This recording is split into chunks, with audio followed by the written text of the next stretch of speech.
Lake Vostok is covered by some 4,000 meters of ice. It's been cut off from the world by the thick ice sheet for approximately 15 million years. The water is kept liquid by the massive pressure exerted by the ice above, and possibly by geothermal heat from beneath the Earth's crust. The Antarctic summer is the only time the continent can be regularly inhabited due to the incredible cold. In 2011, Russia began drilling to reach Lake Vostok. It's thought that the water can offer a unique view on life that has evolved separated from the rest of the world for 15 million years. In 2012, I was a PhD student and was lucky enough to be able to work with a Russian scientist on examining the ice cores created by the lake drilling. Once the drill was just above the surface of the lake, it would be extracted slowly, drawing the water up the borehole. This water was no longer under the massive pressure that kept the rest of the water liquid, and it would freeze in the borehole, creating a plug. This plug itself could be drilled out and studied. I was one of the interns who made the trip to Antarctica in the summer of 2012. We finished our work in early February and left the next day. Once we had the cores back to the lab, we were able to safely analyze them. We've been keeping them frozen to analyze the dissolved particles and gases as they are in the lake. There are some theories that the many subglacial lakes under Antarctica are connected via passageways.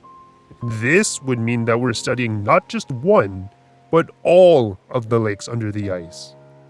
This past year, we finally got the go-ahead to let one of the cores thaw. We'd finally be able to analyze water that hasn't seen the light of day in thousands of years. Quite possibly far longer than that.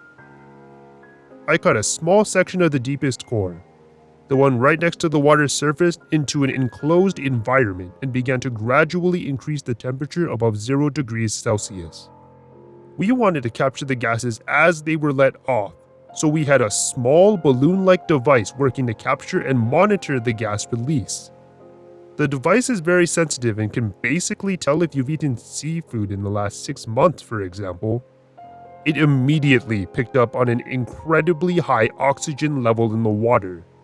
We knew that there would be a lot of dissolved oxygen in the water due to the enormous pressure above it, but the water seemed to have enough oxygen in the water to support all manner of living things. The PhD I was working with, also one of the smartest people I knew personally, and probably one of the smartest people alive at the time, said, and I quote, "If a dinosaur were alive today, he could probably breathe that water to survive." Now, I know he was joking. The age of the water was probably around 13,000 years, give or take, due to the residence time of Lake Vostok. But he was at the very least a little bit serious about the water having a high enough oxygen content to sustain life. We tested several other gases from the water and found that it contained nitrogen, carbon dioxide, carbon monoxide, and several other trace gases that were in such small amounts they could have been introduced by a dying lizard or fish as it swam by millennia ago.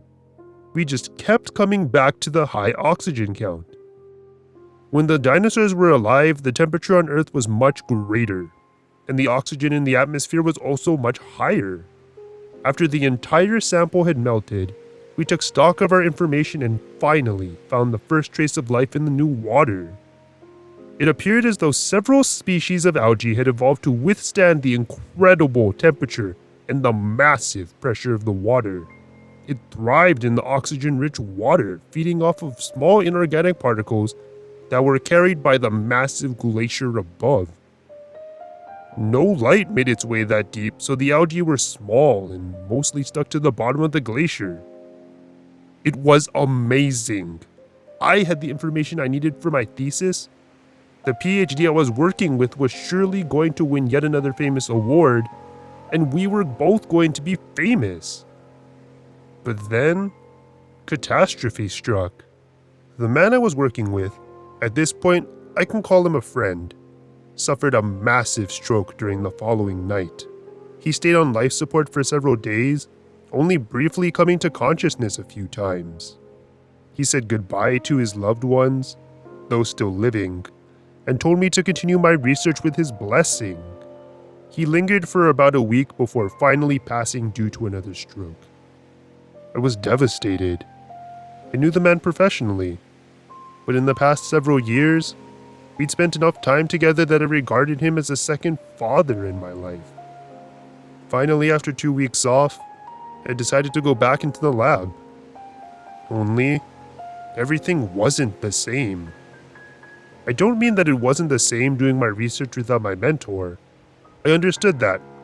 My brain could comprehend it. I didn't like it, but I know that no one lives forever. The lab had changed. Something seemed different as soon as I walked in the door. The sample looked like it was in a different spot. I was sure I'd left it in its balloon or container, but yet it was sitting now directly on our lab table. It was still in an airtight location, but I wasn't about to just leave it there on the table, so I again moved it inside the balloon. The remainder of the core was still frozen in storage, or so I thought. We had each core separated to prevent cross-contamination. It was very unlikely, but we basically went with the why risk it mentality, and it paid off. The deepest core had thawed completely. There was a short in the circuitry of the refrigeration unit for that specific core. It had nearly caught fire. The deepest core had thawed completely. We had one core that was close to it and decided to defrost a section of that core next. While doing so, we filmed it via a high-speed camera for future use. We wanted to see in many frames the structure of the ancient water as it broke down and became liquid again. It was an interesting experiment until the camera appeared to be malfunctioning. The levels of dissolved organic compounds in the water were unusually high. High enough that it was as though a large creature had died in the water before it was frozen. Particles we usually found in large freshwater bodies such as the American Great Lakes were found in abundance in this sample. The camera was actually capturing sediments trapped in the frozen water at the surface of the lake. Something had to have disturbed them. My supervisor, another PhD, requested permission to return to Antarctica for the summer of 2013 through 2014. We nearly didn't make it due to the US government shutdown, but our project was one of the few that were spared the axe. I arrived in January and began setting up shop at our scientific outpost. We had been partnering with the Vostok station, but due to the shutdown and several poor coordination policies, our spot in Vostok had been booked, so to speak. Our solution was to use a more dated facility that had since been abandoned. Basically, everything inside was frozen solid when our team arrived, but we were able to thaw what we needed and replace the rest. And within our first week, we had a fully functioning station. The borehole we were using was situated directly below the station. It made for easy access during the coldest months of the year and was designed to be able to operate year-round. The hole had been drilled prior to my arrival and was simply waiting to be cored when I landed. The core process is incredibly intricate. The drill pulls the cores up from beneath the ice and a sharp blade cuts them to a specified length, and so that they fit inside our building. Once we've reached the bottom core, the drill uses itself to plug the hole and the water inside freezes again, creating more samples from the lake. I was to have 2 assistants and my supervisor, but due to my expertise on the matter and the fact that I'd worked so much on the initial project, I was to be handling most of the work on the project. This was great for me. I enjoyed it, and I really felt like I was going to have an incredible thesis and a fantastic starting point for my post-grad career. Things were going smoothly until the drill became lodged in the borehole. The assistants were both undergrads at the university I went to. One of them wasn't properly operating the drill and managed to get it lodged at a very slight angle in the hole. Over 4,000 meters, a slight angle can be catastrophic. But the bit didn't shear, it was just stuck. This required a specialist to dislodge. I had a few small core samples, and a solid scientific lab on site, so I continued my analysis. The technician arrived and informed us that the end of the bit was likely going to fall into the lake when he removed the rod, indicating we'd need a new drill. We'd still be able to core out the plug that would form, but we'd need to get a new bit for future boreholes. My supervisor decided that he would be taking both of my assistants with him once we had enough cores for me to work with. I've been alone before in our research base in Antarctica, so I wasn't really bothered by this prospect. We cored out the plug, and I had several thousand meters of newly frozen lake water to work with. They left the following day, leaving me alone, presumably for a period of 3 weeks. The first few days after they left, I didn't have any problems. I hadn't melted any of the samples yet. As soon as I went to melt the very first one, a sample of about 5 kilos, I began to run into problems. While it was melting, I had our camera on it for posterity. I looked away, and the fragment had moved completely out of frame. Just like that, maybe 2 or 3 seconds. I quickly ran into the lab to check the gear and the sample. The ambient temperature in the room was only slightly above freezing, but there was already a small puddle of water around the core on the tray. I replaced it and went back to my observation room where I'd be able to watch in relative warmth that the lab didn't offer. Back in the observation room, I noticed that the door leading to the sleeping quarters and kitchen was slightly ajar. That was a big no-no. We didn't like to leave compartment doors open in case of a bad storm, like the one we were having. If the outer compartment was breached, the inner compartments needed to remain warm enough to support life. Well, us. Sure, we had emergency survival suits and backup plans with backups, but I was sure I'd closed that door. Nothing else seemed to happen that day, and I went to bed without incident. When I woke, I could hear the storm hammering loudly on the outside of the building. It was intense. The weather report for the station was 90 km/h winds and a driving blizzard. The temperature was below negative 60 degrees Celsius. It was close to condition 1 weather, the worst it can get. Luckily for me, I was happily going to work on another sample today. This time extracting the dissolved oxygen and studying how it increased or decreased with depth in the borehole. That was what I was going to do until I got into the lab. My sample was gone. The initial sample I'd melted the previous day had vanished. It hadn't evaporated. The air in the lab was filtered and climate controlled. If any evaporated, it wouldn't have been the entire sample. I was perplexed, and I began to think that there was someone else in the facility. It wasn't a large base. There weren't many places for someone to hide, but I began to see things. Right as I went into the kitchen that night for dinner, I briefly saw what looked like a person running from the room as I entered. I just saw a shadow.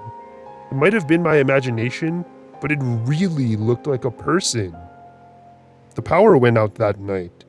The facility blew a fuse. I was awoken by bitter cold and an alarm that should have woken me earlier. I quickly dressed and went to swap the fuse with a good one. Once I got to the electrical panel, I was standing at the end of a long, dark hallway about 40 meters long. I briefly shined my light all the way down to the end and managed to see a person duck behind the next hall. I put the new fuse in, flipped the power, and tore off in a run, determined to catch my target. I rounded the bend and nothing. No person, no surprise. Just nothing. Puzzled, I made my way back to my room and tried to fall back to sleep. The storm was still hammering on the side of the building, and it was doing so with an eerie frequency. It seemed to have a rhythm to it. I began to think that maybe something was stuck to the side of the building and floundering against the wall in the extreme wind. I laid there for hours until I finally fell asleep for a few minutes before I had to wake up to begin the day. My day finally began to get better when I was analyzing a small piece of sediment that appeared to have come from the lake bottom. It was incredibly old and actually had a small amount of algae that had accumulated on what I assumed to be the upward-facing side of the particle. I was looking into the microscope when something heavy fell off the table behind me. Startled, I quickly went to turn around and bumped my microscope, moving my sample without realizing it. When I looked back into the microscope, I saw blood. Not mine, not human for that matter. It was brown, which made me think it was dead blood, but there were living blood cells that I'd never seen before on my slide. I had made a breakthrough. It was incredible. I discovered a type of life that evolved on its own, separated from the rest of Earth for millions of years. My jubilation, however, was short-lived. How were the cells alive? They were floating in water cold enough to freeze, yet remaining liquid due to the incredible pressure placed upon it. Most living creatures don't possess the proper coping mechanisms to live through this, let alone to produce a blood cell that can live outside the body in these conditions. I began to quickly test the remainder of my sample, and sure enough, there were more blood cells floating freely in the water. This was amazing. I was suddenly far less concerned with the odd things that had been happening around the facility. Nearly 2 weeks had gone by since my colleagues had left to get a new drill bit, and here I was making an earth-shattering discovery that was going to lead to the next Galapagos Islands. Except this time, it was under 4,000 meters of ice in one of the most inhospitable environments on Earth. I went to bed that night under full Condition 1 weather. It was bad. Warning clactions went on and off throughout the night, indicating gusts of well over 100 kilometers per hour. The temperature had dipped to a record low for the month of March, -80 degrees Celsius. The facility could withstand this onslaught, or at least it was designed to handle much worse. I woke around 1 o'clock a.m. local time to a loud smashing sound on the side of the building. The walls were double thick and insulated by a vacuum space between the outer and inner walls, yet something was banging on it loud enough to wake me. I knew I couldn't go outside in Condition 1, so I tried in vain to go back to sleep until I again noticed an odd pattern to the banging. I'll describe it as best I can. Dash dot dot, dash dash dash, dash dot, dash, dash dot dot, dash dash dash, dash dot dash, dot dash dot dot, dot dash, dot dot dash, dash dash dash, dot dot dash, dash. After it repeated a few times, I thought that it might be Morse code, and had the horrifying thought that there might be someone trapped outside our station. Maybe my colleagues had returned and I was basically ignoring their pleas for help. I ran to the monitoring station where we had a CCTV camera attached to the outside so that we could use it to monitor the main entry door. I quickly flicked it on and found to my dismay that it was fully iced over. I could see only a small corner of the door and ice. I was about to give up when I briefly saw a shadow on the door. Someone was there. I ran to get fully dressed. I was going to have to break the rules and open the door and airlock to Condition 1 weather. No one is allowed outside in this weather, but if someone was already out there, something bad had happened. Maybe there'd been an accident on the return trip and they'd been unable to alert me? I ran back to the door as best as my thick clothes would allow and flicked on the light to the airlock in the outside. I opened the first door and found the airlock filled with frozen moisture that had accumulated on the walls and floor. The door was nearly frozen shut. I clipped a safety rope to my waist and then to the railing on the wall and forced the door open. If I hadn't clipped in, I probably wouldn't be here today. The doors ripped from my hands in a massive wind gust and I fell straight into the abyss. After struggling to stand for a few seconds, I saw that no one was there. The entryway was slightly out of the elements, but for the most part, it was in the thick of the storm. I tried screaming to see if anyone was nearby and I couldn't even hear myself. I glanced towards where my sleeping quarters were, now fully illuminated by the outside lights, and saw two sizable dents in the wall. I couldn't see any further than that. It was only a few meters anyways, and I decided that I had lost it. I reached for the door to shut it and head back inside when I thought I saw something in the snow. Eyes can play tricks on you when you are staring into snow so thick that visibility is limited to a distance of a few meters in winds so severe you can barely stand upright while holding onto a safety rope. But I could see a figure standing in the snow. That shouldn't be possible. No one should be able to stand upright in this without support, and yet I could see all the way through the madness and clearly tell the outline of a person as I had turned to go back inside. I quickly stopped and tried to yell at them, but as I did so, I moved suddenly and had to readjust my glance. They were gone. Had I imagined it? I had to get inside.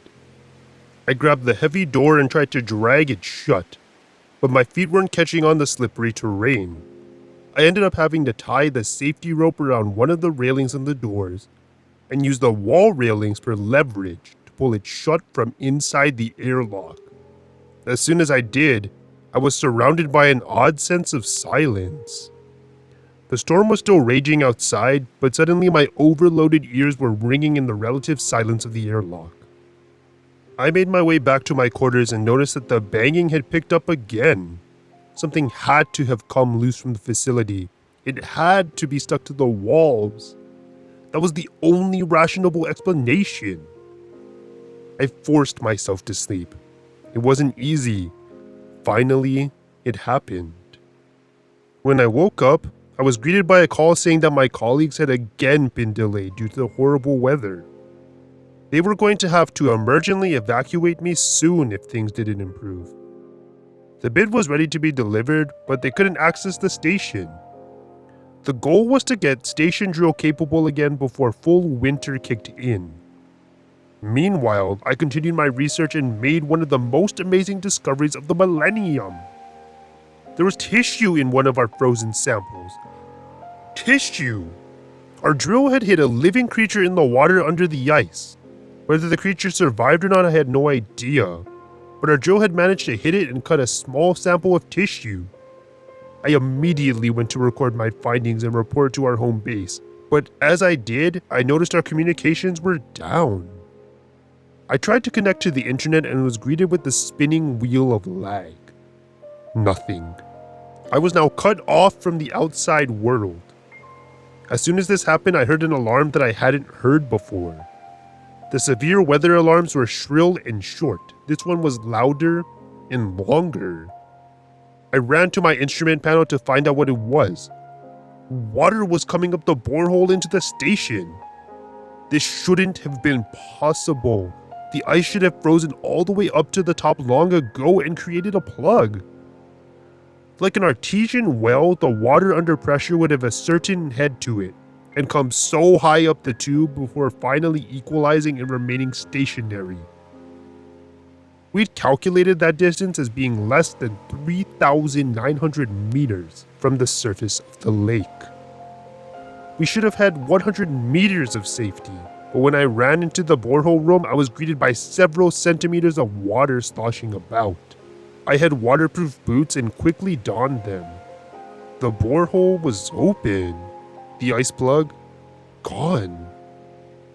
I looked down it with a light, and as far as I could see, the ice was gone. We needed to seal the hole in a hurry. The hole was only about 15 centimeters in diameter, but water seemed to be coming up from the depths. Apparently our calculations were wrong. I began to run the drill controls. The bit itself was gone, but with nothing to impede it, I could insert the remainder into the borehole and use it as a plug. The only problem was the ambient temperature in the room. I suddenly noticed that it was warm. Unusually so. I had to flood the room with the outside air, and then the water would freeze in moments. There were vents in the ceiling that could manually be opened, allowing the harsh air in for just such an occasion. Only, we didn't expect to have to do so in Condition 1 weather. I quickly climbed up and cranked the lever, opening both the inner and outer walls. The air whipped in through the slits and the temperature dropped to freezing in moments. With the drill in place, the water began to solidify nicely. I was then able to remove it and let the hole freeze over as before. Only, I had no idea what caused the thaw. I made my way back to my sample only to find that it was gone. That was the last straw. My equipment was disturbed, slides moved, and my groundbreaking discovery was missing. I made to go cut a new sample, and as I did, I opened the door to our freezer room, which was actually normally slightly warmer than the outside temperature at present, and found that everything had defrosted. Our 4,000 meter ice core was sloshing about on the floor of the facility, slowly freezing again. My samples were ruined. I was about to storm out of the room when I noticed something lying on a shelf near the back of the room. If the ice had defrosted, nothing should be there. I went to investigate, and it looked like a mummified corpse. It was black, blue, and withered, shriveled into a contorted position, and it looked like it had too many limbs. Suddenly, it started crawling towards me, using more than 2 arms and maybe an extra leg. I fell backwards and caught myself on a shelf before I landed in the water. I was trudging through several centimeters of water to begin with, and now I was running.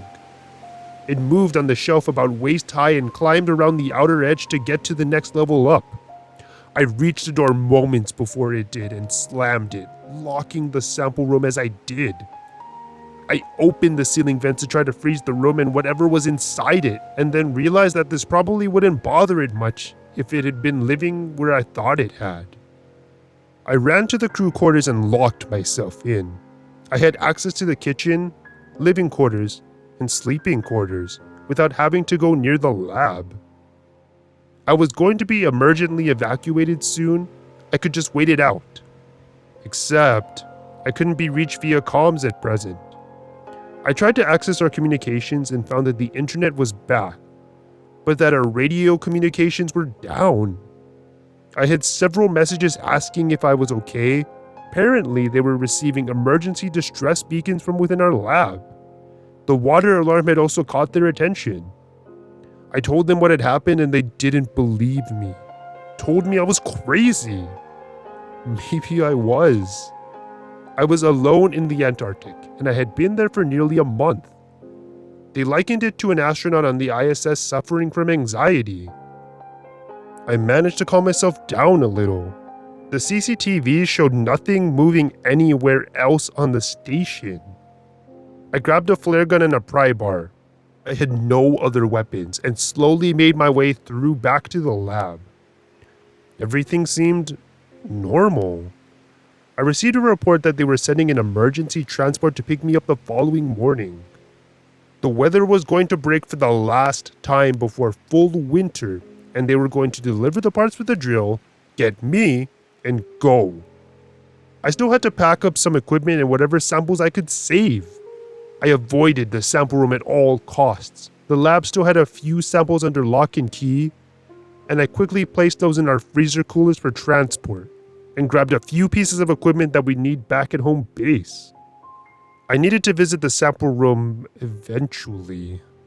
I needed to inspect for damages and deactivate the internal thermostat. It was still on to keep the temperature regulated, and I need to do that from inside.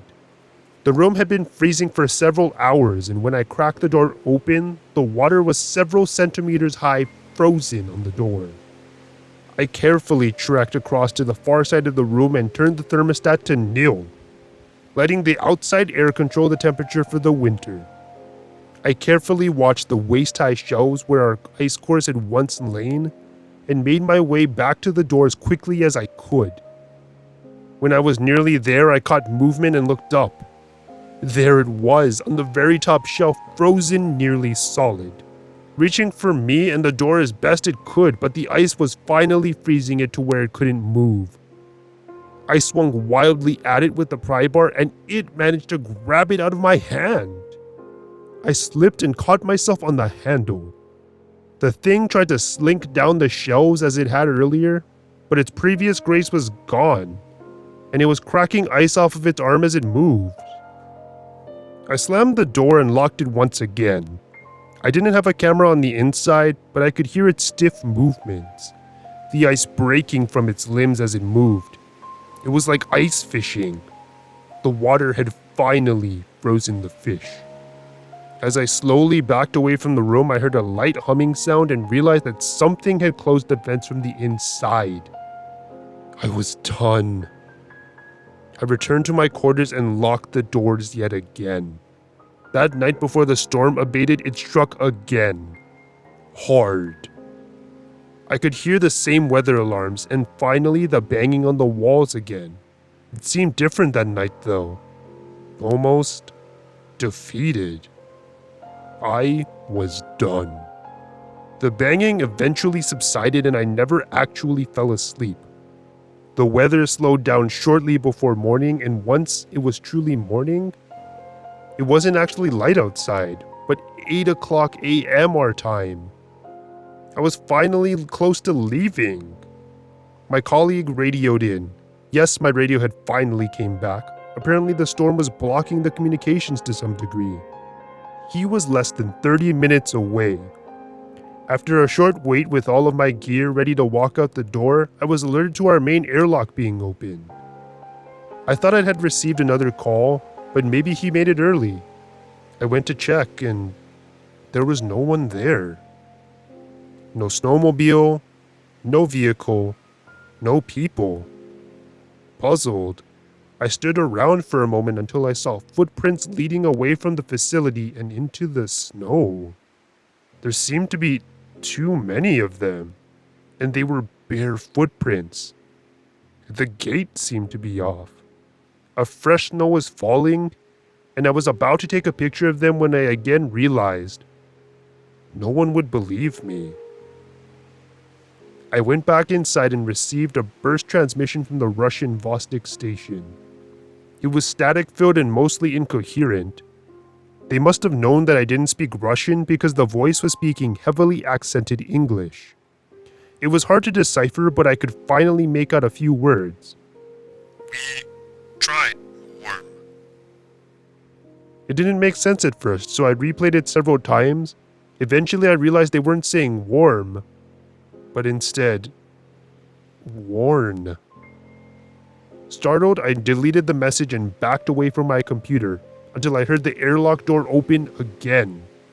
I grabbed a different pry bar and went to investigate. This time, it was my ride. I loaded the sled and got out of there as quickly as I could. The Russians in the Vostok station had been carrying out a similar experiment to ours, using a different cord location a few miles away. Their schedule was a few weeks ahead of ours, however, and I can only assume they came to the same conclusion I did.